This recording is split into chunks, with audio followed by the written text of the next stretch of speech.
Al Gore thought he could intimidate Jonathan Roumie during their heated exchange at the Democratic Leadership Conference. The former vice president, with all his political experience and environmental influence, decided to go after the young actor's political involvement in front of hundreds of party insiders. What happened next left Gore visibly shaken and may have just proven that the new generation of actors turned activists won't be silenced by anyone, not even a former vice president. The 45th vice president of the United States stood at the podium, his signature calm expression fading as Jonathan Roumie rose from his seat with documents in hand. What Roumie revealed about Gore's past environmental policies and the inconsistencies within them turned the entire conference upside down and sent shockwaves through the Democratic establishment. The atmosphere in the room was electric with tension. Democratic donors who had paid thousands to attend this exclusive conference watched in stunned silence as two generations of party leadership faced off in what would become a defining moment. Political strategists furiously scribbled notes, recognizing they were witnessing the kind of confrontation that reshapes party dynamics overnight.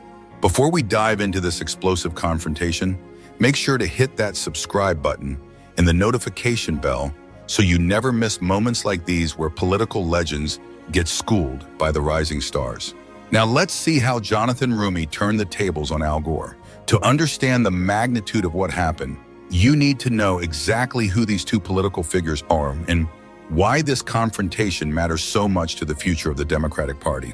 At 75 years old, Al Gore remains one of the most influential voices in Democratic politics. The former Tennessee senator served as vice president from 1993 to 2001, leading the country through the Clinton administration's prosperity while also championing environmental causes. Despite his pivotal role in the 2000 presidential election and his later environmental activism, Gore's political career hasn't been without controversy, especially when it comes to the effectiveness of some of his policies. His environmental efforts, like the Kyoto Protocol, have often been criticized for not achieving substantial global change. On the other side stands Jonathan Roumie, the 42-year-old actor and activist from California, who's quickly becoming one of the most fearless voices in Hollywood. Before entering activism, Roumie built an impressive career in film and television, starring in projects that often tackle social justice issues. He's known for his powerful portrayals of characters navigating moral dilemmas and fighting for change. Since stepping into the political arena, Roumie has used his fame to raise awareness about climate change, racial justice, and other progressive causes. Roumie represents a new wave of political influence, leveraging his platform to push for change in ways that resonate with younger generations. This wasn't just any ordinary political disagreement. The Democratic Leadership Conference was meant to be a unity event, bringing together party leaders to strategize for upcoming elections. Instead, it became a battleground between the old guard and the new generation of Democratic leaders. For Gore, this was about maintaining his influence and relevance in a party that's increasingly moving away from centrist positions he championed in the 1990s. His criticism of younger progressives like Roumie reflects broader tensions within the Democratic Party about its future direction. For Roumie, this moment represented something much bigger. As an actor-activist, he faces constant scrutiny about his qualifications and competence. Gore's attack on his environmental advocacy wasn't just personal. It was emblematic of how actors and public figures with platforms in politics are often dismissed or undermined by establishment figures who question their legitimacy. The room was filled with Democratic donors, activists, and elected officials from across the country. Camera phones were recording, and political reporters were taking notes. Whatever happened in this exchange would quickly spread throughout political circles and social media, potentially reshaping relationships and power dynamics within the party. The tension had been building throughout the day at the conference. Several speakers had addressed the need for party unity and finding common ground between different factions. But when it came time for the open discussion period, the gloves came off. Al Gore approached the microphone with his characteristic confidence, adjusting his tie and flashing that familiar smile that had charmed voters for decades. The room fell silent as the former vice president prepared to speak. Many expected him to offer words of wisdom or share insights from his years of political experience. Instead, Gore decided to go on the attack.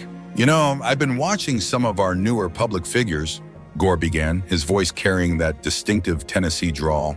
"And I have to say, I'm concerned about the direction we're heading. We've got folks making policy decisions who barely have the experience to handle a community theater play, let alone the complexities of global issues like climate change. The room stirred uncomfortably. Several attendees exchanged glances, sensing that Gore was about to cross a line, but he wasn't finished. "Take Jonathan Roumie here," Gore continued, gesturing toward where Roumie was sitting. "He talks a big game about climate advocacy, but what has he actually accomplished? A few social media posts, some charity events, and a role in a popular TV show? That's not the kind of experience we need when we're talking about solving the planet's environmental crisis." The former vice president's words hung in the air like a challenge. Murmurs rippled through the crowd as people processed what they had just heard. Some Gore loyalists nodded in agreement, while others looked shocked that he would directly attack a prominent activist at what was supposed to be a unity event. The atmosphere in the conference hall shifted dramatically. Democratic leaders who had been chatting casually suddenly sat up straight, recognizing that they were witnessing something unprecedented. Former vice president attacking an activist wasn't just political theater, it was potentially damaging to party unity. Several attendees immediately reached for their phones, knowing that this moment would soon be all over social media. Others leaned forward in their seats, waiting to see how Jonathan Roumie would respond to such a direct challenge from one of the party's most powerful figures. Nancy Pelosi, sitting in the front row, shook her head slightly and whispered something to the person next to her. Chuck Schumer looked visibly uncomfortable, clearly not expecting this level of confrontation at what was meant to be a strategic planning session. But Gore wasn't done yet. Emboldened by the murmurs of agreement from some corners of the room, he decided to double down on his attack. "The American people are watching," Gore continued, his voice growing more animated. "They see these new activists grandstanding on social media, making speeches that sound good for viral clips. But where's the substance? Where's the real work that shows they can handle the complexities of climate policy and international relations?" He paused for effect, scanning the room to gauge reactions. Some audience members were nodding along, particularly older Democratic establishment figures who had grown frustrated with the progressive wing of the party. Others looked increasingly uncomfortable with the personal nature of Gore's attacks. "I'm not saying experience is everything," Gore added, clearly building to a bigger point. "But when you're dealing with international treaties, federal regulations, and climate legislation that could affect millions of lives, you need more than a few well-publicized speeches and a large social media following." The former vice president's words were calculated and deliberate.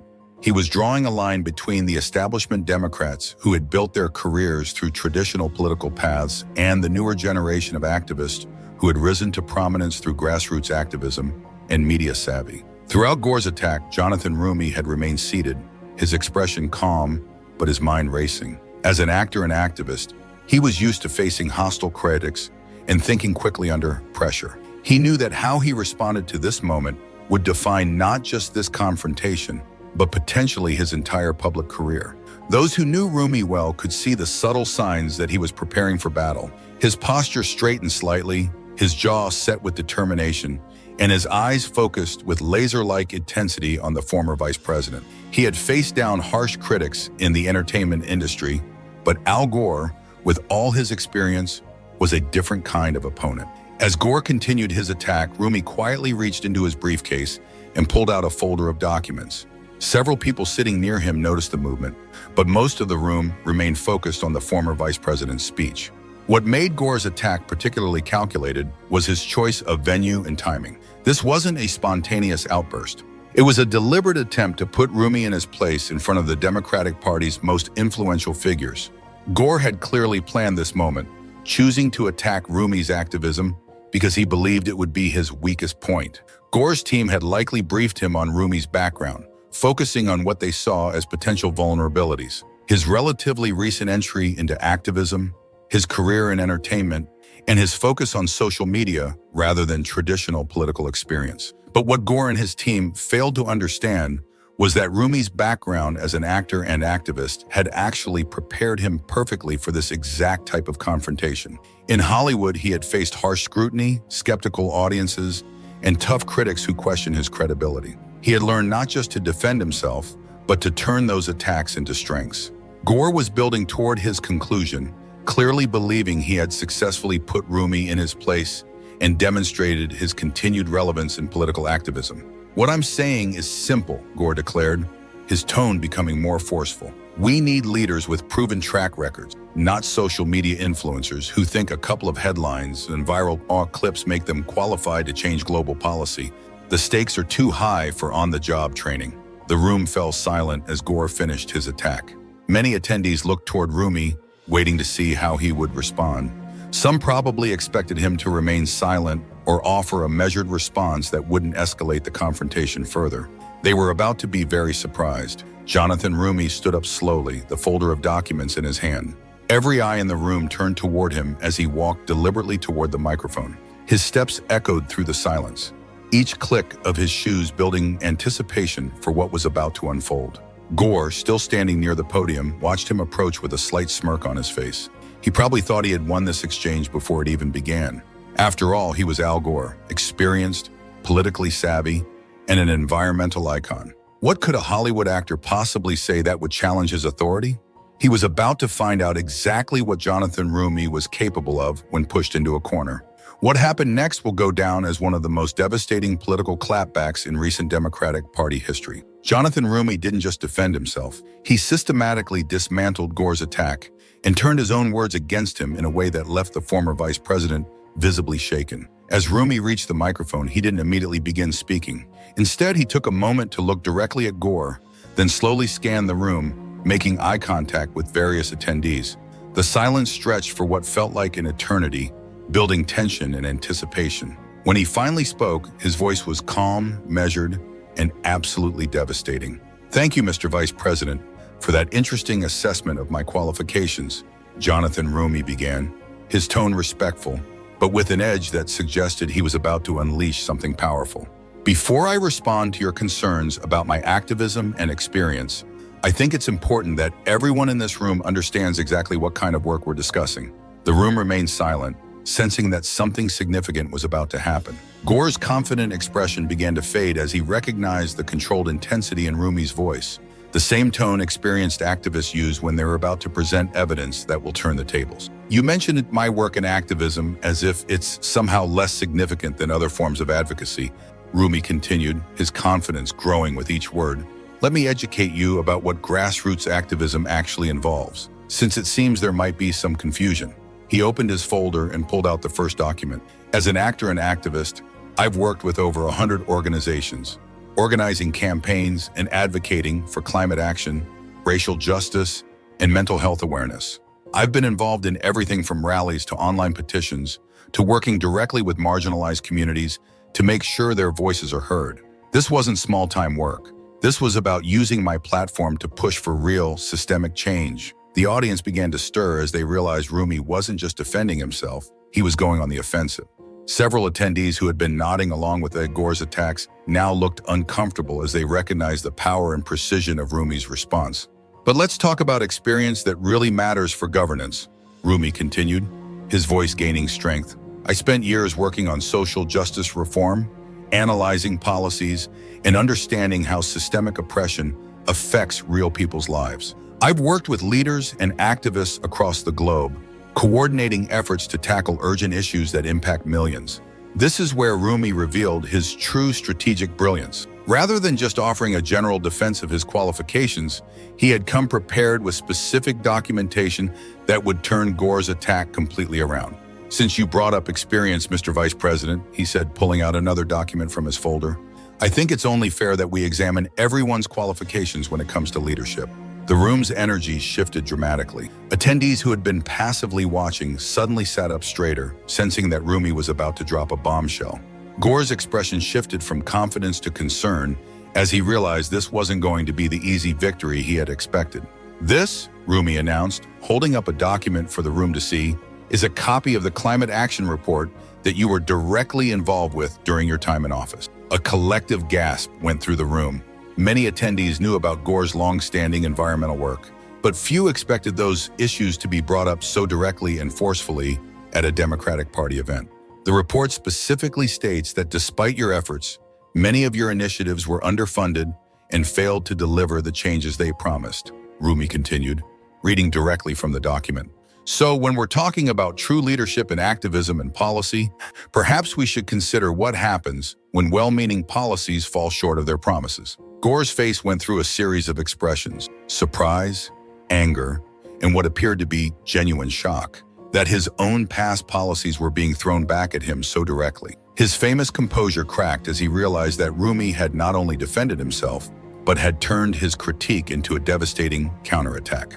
Gore tried to interject, raising his hand and saying, "Now that's not fair," but Roumie smoothly continued, not giving him a chance to regain control of the narrative. "I'm not finished, Mr. Vice President," he said firmly but respectfully. "Since you questioned my qualifications, let's take a closer look at your own leadership." What made Roumie's response so devastating wasn't just that he brought up Gore's environmental record. It was how thoroughly and professionally he dismantled Gore's credibility on the specific issue Gore had chosen to attack him on. "That environmental report wasn't your only shortcoming," Roumie continued, pulling out yet another document. "There were also the missed opportunities for comprehensive climate legislation during your tenure. There was the failure to leverage the political capital you had, despite your position." Each revelation hit like a precision strike. Roumie wasn't just throwing mud, he was systematically demonstrating that Gore's own leadership record was far more problematic than anything in his background. "Now I want to be clear," Roumie said, his tone becoming more forceful. "I'm not bringing this up to disrespect your service as vice president. I'm bringing it up because you chose to question my activism and leadership in front of this room full of Democratic leaders." The audience was completely captivated. Many were recording on their phones, recognizing that they were witnessing a historic moment. Others were whispering to each other, trying to process what they were seeing. But Roumie saved his most powerful moment for last. Instead of just defending himself or attacking Gore, he pivoted to a broader message about respect, experience, and the future of the Democratic Party. "You want to talk about experience that matters for governance?" Roumie asked, his voice rising with passion. "Let me tell you what I've learned as an activist and an advocate that prepared me for this moment. I learned how to fight for people who don't have power. I learned how to challenge systems that are unfair. I learned how to stand up to those who try to silence voices for justice." The room was completely silent now, hanging on every word. "And I learned something else that's really important for political leadership," Roumie continued, looking directly at Gore.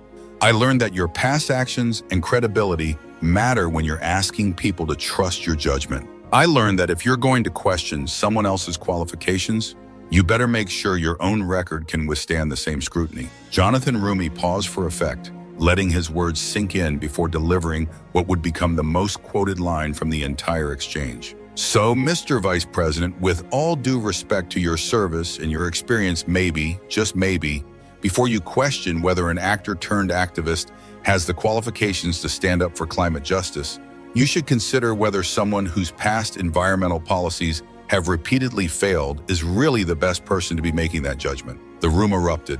Some people gasped audibly, others started clapping, and still others looked shocked at the directness of Roumie's response. Several attendees were frantically typing on their phones, knowing that this moment would be all over social media within minutes. Al Gore stood there visibly stunned. The man who had built his political career on his environmental efforts and quick wit appeared genuinely speechless. His famous composure had completely abandoned him in the face of Roumie's methodical dismantling of his attack. The energy in the conference hall had completely shifted. What had started as Gore's attempt to put a rising activist in his place had become a masterclass in how to respond to political attacks with facts, preparation, and surgical precision. Many of the attendees who had initially nodded along with Gore's criticisms now looked embarrassed. Others who had remained neutral were clearly impressed by Roumie's response. The power dynamic had completely reversed. Gore now looked like an out-of-touch elder trying to intimidate a rising star, while Roumie appeared as a competent activist who wouldn't be bullied by anyone, regardless of their status.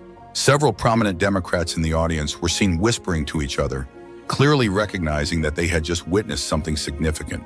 This wasn't just a personal confrontation. It was a generational changing of the guard, with a member of the new generation of Democratic leaders proving he could hold his own against the old establishment. The moment would soon become a defining example of how the Democratic Party's power dynamics were shifting, with younger, more diverse leaders refusing to defer automatically to the older, established figures who had dominated the party for decades. The immediate aftermath of Jonathan Roumie's devastating response to Al Gore created ripple effects that extended far beyond the conference room. Within hours, the confrontation had become a viral sensation, reshaping conversations about Democratic Party leadership, generational change, and the role of young activists in politics. As Roumie finished his response and walked back to his seat, the conference hall remained in stunned silence for several long seconds. Then slowly applause began to build from different sections of the audience.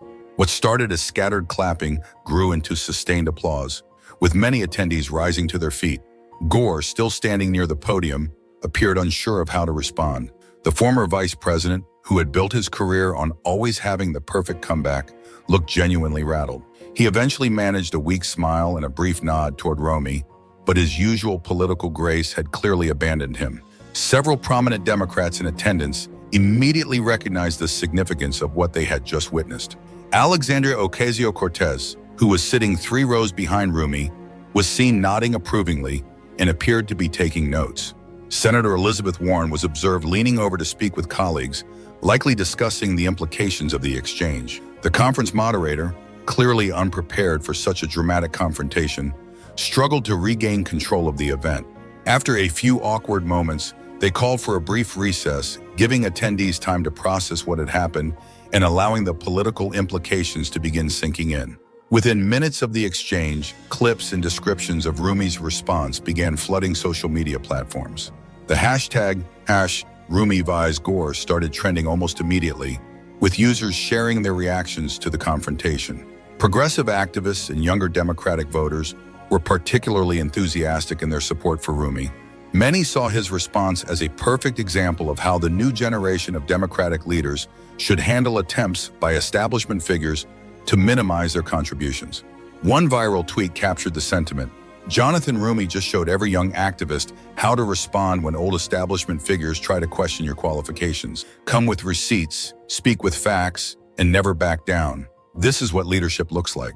The legal community also took notice of the exchange. Several prominent attorneys and legal scholars praised Roumie's preparation and presentation, noting that his response demonstrated exactly the kind of strategic thinking and advocacy that Gore had questioned. Conservative commentators, meanwhile, found themselves in the unusual position of praising a progressive activist's response to a liberal icon.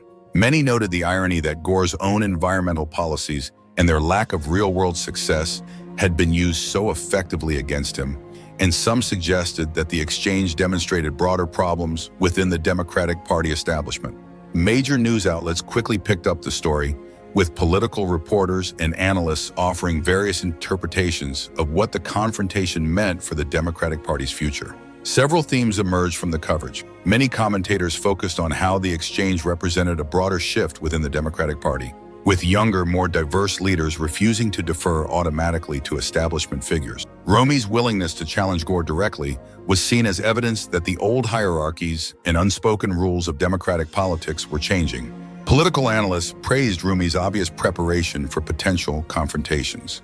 His decision to bring documentation and his ability to turn Gore's attack around demonstrated the kind of strategic thinking that many voters want to see from their representatives. Several commentators noted the racial and generational dynamics at play in the confrontation. Gore's decision to question a younger activist's qualifications and Roumie's forceful response highlighted ongoing tensions about whose voices are valued and respected in democratic politics.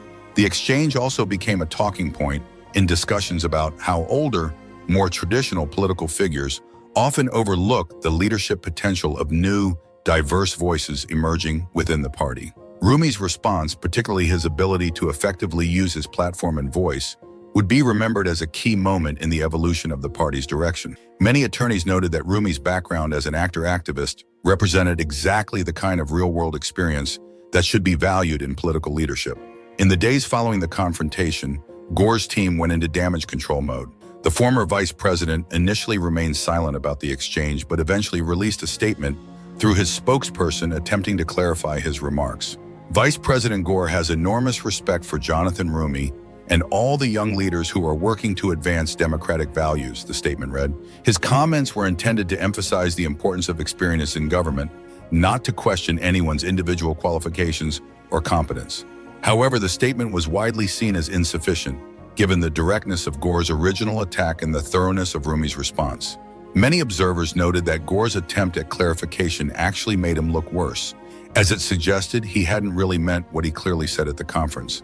Some of Gore's loyalists attempted to defend the former vice president by arguing that Roumie's response was unnecessarily harsh or disrespectful. However, these defenses gained little traction, particularly among younger Democrats who saw Roumie's response as entirely appropriate given Gore's initial attack. The confrontation significantly elevated Roumie's profile within the Democratic Party and beyond. What had been an internal party discussion became a national news story, introducing Roumie to millions of Americans who had never heard of him before. Progressive fundraising groups reported massive increases in donations to Roumie's campaign following the viral exchange. Small-dollar donors, in particular, seemed energized by his willingness to stand up to establishment figures and defend his qualifications so effectively. Several progressive organizations immediately began talking about Roumie as a potential candidate for higher office. While he had only been involved in politics for a relatively short time, his performance in the Gore exchange demonstrated the kind of political skills and backbone that many Democratic voters were looking for in their leaders. Political consultants noted that Roumie's response had all the elements of effective political communication: clear messaging, strong preparation, emotional authenticity, and strategic timing.